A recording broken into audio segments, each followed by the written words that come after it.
for government support. Okay. Rob Roberts, please. Thank you. I have a lot to get through in my short time. Secretary of State, when you first came before the committee in your current role just over a year ago, you said that your priority was to, I quote, ensure that Wales has a very strong voice around the Cabinet table and that the rest of the government are fully aware of the needs of Wales. Can you give me some firm examples about how you've delivered on that in the past 12 months? 2 free ports, 3 rounds of levelling up funding, an electric arc furnace, £100 million transition fund for anyone who might lose their jobs, making sure that we got beyond the 4 gigawatts promised in floating offshore wind, which required numerous meetings with various government departments who presented certain challenges around that. Obviously, the North Wales coastline commitment is a great one for North Wales, and ensuring that the 4 growth deals, along with my colleague here, continue to deliver projects for Wales. Thank you. Minister, welcome. Your new role. Thank you. I was neglectful in not doing that during our debate yesterday. I do apologise for not at all welcoming you to your new role. What do you think you bring to the role that's different to previous holders of your office? Very interesting question. Well, firstly, if I may, I would like to pay tribute to my predecessor in this role. I thought Dr. James Davies was an absolutely fantastic minister, and I know he worked very well with this committee, and I look forward to doing that, and I hope he is back in government before too long. If I may, I don't intend to bring anything different. I intend to carry on in the vein that he started, which was a very loud champion for Wales right across all government departments. I think this role is for someone who makes of it whatever they will, and I think my predecessors certainly have done that. I fully intend to poke my nose into as many different government departments as possible to make sure that Wales gets the best out of all of them. And if I may just perhaps respond to your previous question to the Secretary of State, I think when you have a Chief Whip who represents Carmarthen West and South Pembrokeshire and the Prime Minister's PPS from Montgomeryshire, I think Wales's voice is very loudly heard around the Cabinet table. An excellent segue into my next question, in that North Wales has historically felt a little bit unloved by both governments, really. And some people have expressed a little bit of dismay that your predecessor from Prestatyn has been replaced by a minister from Brecon. What can you say to reassure the people of North Wales that their voices will still be relevant in the Wales office? Well, I think when you when you are elected to Parliament, of course you are elected to represent your constituency, but you are elected thinking about your country, and I think that means thinking about Wales and the wider United Kingdom. I think all of us discharge that responsibility, and it's certainly something that I feel extremely keenly, having now been appointed to this role.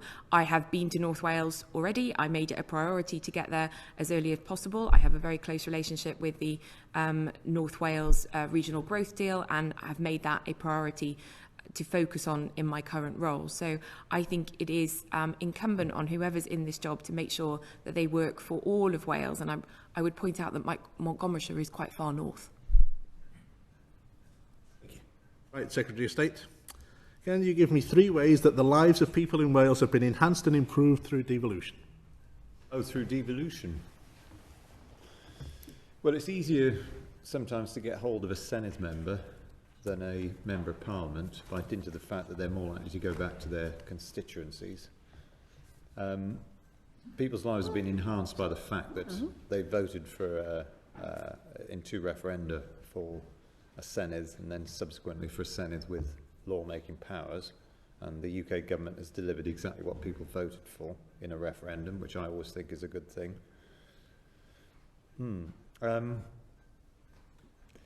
I suppose when it comes to inward investment, it's always helpful to have a second voice at the table demonstrating a commitment to companies across the world that Wales is a good place to come and live, work and invest. It seems to be a little bit of a struggle to find some benefits of devolution, I must admit. Not at all. Not when at you all. say I it's just easier, speak slowly. I'd just like to speak slowly, that's all. when you say it's easier to get hold of NMS because they spend more time in their constituency, is that in reference to them only sitting 2 days a week? Well, I think it's more likely that the people living in Wales are going to travel back home at the end of the week than or midweek perhaps than people living in London. I mean, I tell you what, I probably base that more on my own experience as having been a Senedd member I found that that as a Senedd member, I was more available to do things in the constituency than I have been since I became a member of Parliament. But that will vary, I suppose, from person to person, and perhaps for those in North Wales, it might be a bit harder. Okay. One of your way back in the distant past predecessors, Ron Davis, wrote famously, "Devolution is a process, not an event." But further down that paragraph, he said, "We test our constitution with experience, and we do that in a pragmatic and not ideologically driven way." So, we test our constitution. Where is the test? Why doesn't anyone do it? And why do we devolve powers and then forget about it and say it's nothing to do with us, it's devolved? Just to pick up on that last point, I think there's a very good example that we've already talked about in this committee of not devolve and forget, where the Secretary of State for Health wrote to his counterpart in the Welsh Parliament to offer support for patients across Wales. So I do think that attitude of devolve and forget has gone. I think there are a number of ways in which, certainly from my own constituency, I'm incredibly proud that we are the home to the army in Wales. And I think the Ministry of Defence works extremely well with the Welsh Government to make sure that Wales's role in the armed forces, and I think this is part of an inquiry that this committee is currently looking at. So I don't agree with your assessment that devolve and forget is part of this government's approach.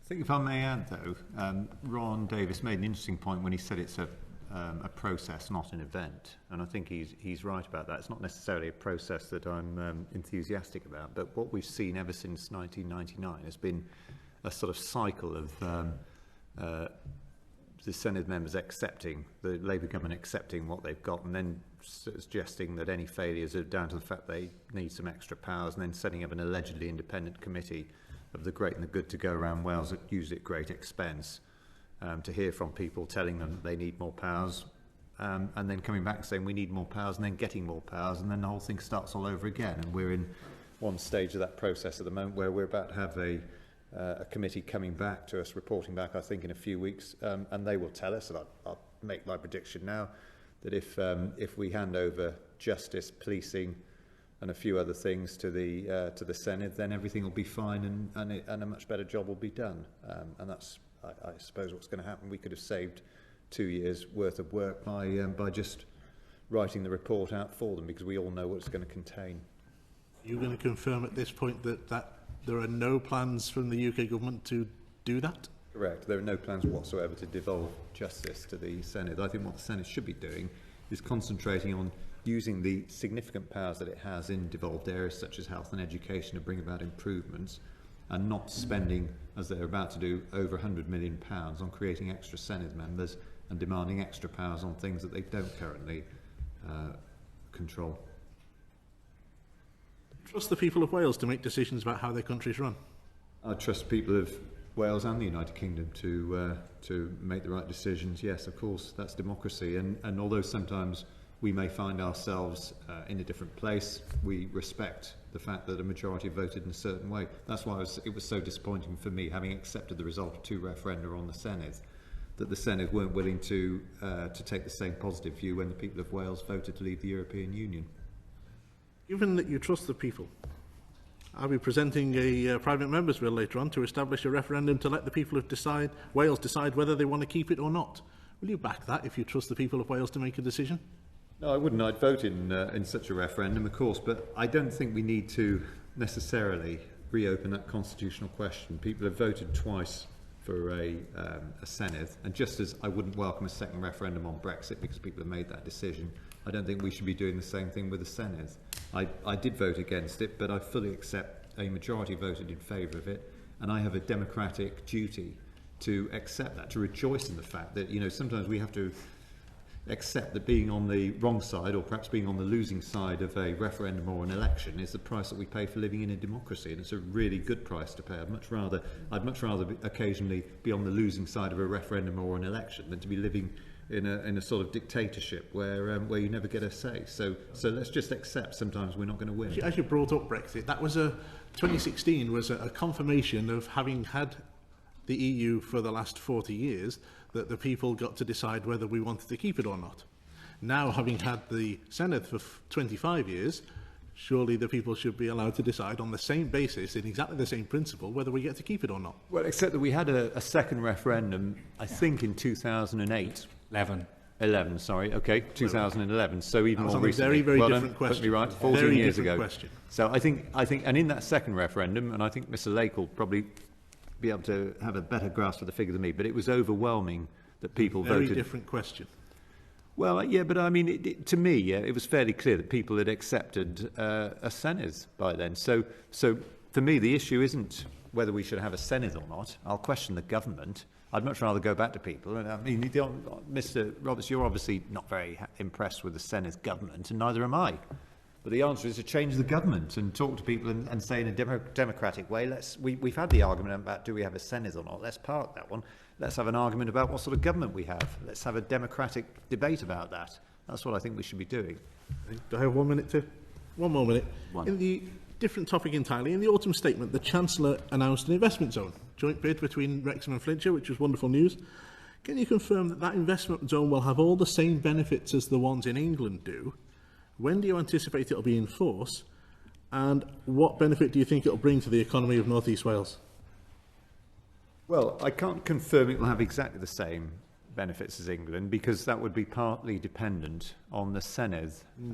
But I have every reason to feel positive about that because I've had discussions with the relevant minister about it, and I believe that he is positive and supportive of the idea. And I think he actually may well have pushed for 2 investment zones in the Senedd cabinet.